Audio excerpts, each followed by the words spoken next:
Just pass ಸಾಂಗ್ನ Darshan ಅವರು release ಮಾಡ್ತಿದ್ದಾರೆ ಅಂತ ಫುಲ್ ವೈರಲ್ ಆಗೋಗ್ಬಿಟ್ಟಿತ್ತು. ಯಾಕೆ ಮಿಸ್ ಆಯಿತು, ನೆಕ್ಸ್ಟ್ ಏನಿದೆ ಅಂತ ಅಪ್ಡೇಟ್? ಅದು ಯಾಕೆ ಮಿಸ್ ಆಯಿತು ಸದ್ಯದಲ್ಲೇ ಗೊತ್ತಾಗುತ್ತೆ. ಇನ್ನೇನು ಇಷ್ಟರಲ್ಲೇ ಡಿ ಬಾಸ್ ಒಂದ್ಸಲ ಮಾತು ಕೊಟ್ಟರೆ ಮಾತು ಉಳಿಸ್ಕೋತಾರೆ, ಎಲ್ರಿಗೂ ಗೊತ್ತಾಗುತ್ತೆ. ಅದು 25th ರಿಲೀಸ್ ಮಾಡ್ತಿದ್ದಾರೆ. ಹೌದು ಹೌದು, ಮತ್ತು ಅವ್ರ ಕಡೆಯಿಂದನೇ ಮೂವಿಗೆ ಸಪೋರ್ಟ್ ಸಿಗ್ತಿದೆ.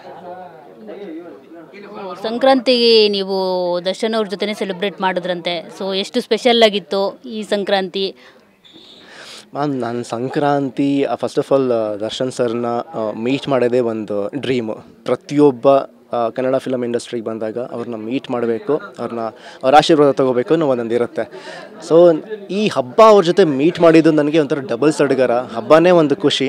ಆ ಹಬ್ಬದ ಟೈಮಲ್ಲಿ ಸಿನಿಮಾ ರಿಲೀಸ್ ಆಗುತ್ತೆ ಇನ್ನೇನು ಸ್ವಲ್ಪ ದಿನಗಳಲ್ಲಿ.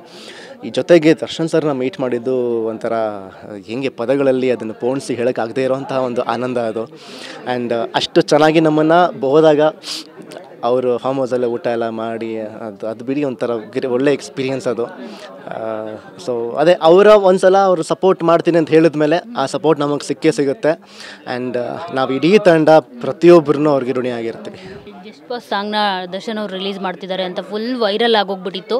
ಯಾಕೆ ಮಿಸ್ ಆಯಿತು, ನೆಕ್ಸ್ಟ್ ಏನಿದೆ ಅಂತ ಅಪ್ಡೇಟ್? ಅದು ಯಾಕೆ ಮಿಸ್ ಆಯಿತು ಸದ್ಯದಲ್ಲೇ ಗೊತ್ತಾಗುತ್ತೆ. ಇನ್ನೇನು ಇಷ್ಟರಲ್ಲೇ ಡಿ ಬಾಸ್ ಒಂದ್ಸಲ ಮಾತು ಕೊಟ್ಟರೆ ಮಾತು ಉಳಿಸ್ಕೋತಾರೆ, ಎಲ್ರಿಗೂ ಗೊತ್ತಾಗುತ್ತೆ. ಅದು 25th ರಿಲೀಸ್ ಮಾಡ್ತಿದ್ದಾರೆ. ಹೌದು ಹೌದು, ಮತ್ತು ಅವ್ರ ಕಡೆಯಿಂದನೇ ಮೂವಿಗೆ ಸಪೋರ್ಟ್ ಸಿಗ್ತಿದೆ. ಸಂಕ್ರಾಂತಿಗೆ ನೀವು ದರ್ಶನ್ ಅವ್ರ ಜೊತೆ ಸೆಲೆಬ್ರೇಟ್ ಮಾಡಿದ್ರಂತೆ, ಸೊ ಎಷ್ಟು ಸ್ಪೆಷಲ್ ಆಗಿತ್ತು ಈ ಸಂಕ್ರಾಂತಿ? ನಾನು Sankranti first of all Darshan ಸರ್ನ ಮೀಟ್ ಮಾಡೋದೇ ಒಂದು ಡ್ರೀಮು. ಪ್ರತಿಯೊಬ್ಬ ಕನ್ನಡ ಫಿಲಮ್ ಇಂಡಸ್ಟ್ರಿಗೆ ಬಂದಾಗ ಅವ್ರನ್ನ ಮೀಟ್ ಮಾಡಬೇಕು, ಅವ್ರ ಆಶೀರ್ವಾದ ತೊಗೋಬೇಕು ಅನ್ನೋ ಒಂದೊಂದು ಇರುತ್ತೆ. ಸೊ ಈ ಹಬ್ಬ ಅವ್ರ ಜೊತೆ ಮೀಟ್ ಮಾಡಿದ್ದು ನನಗೆ ಒಂಥರ ಡಬಲ್ ಸಡಗರ. ಹಬ್ಬನೇ ಒಂದು ಖುಷಿ. ಆ ಹಬ್ಬದ ಟೈಮಲ್ಲಿ ಸಿನಿಮಾ ರಿಲೀಸ್ ಆಗುತ್ತೆ ಇನ್ನೇನು ಸ್ವಲ್ಪ ದಿನಗಳಲ್ಲಿ.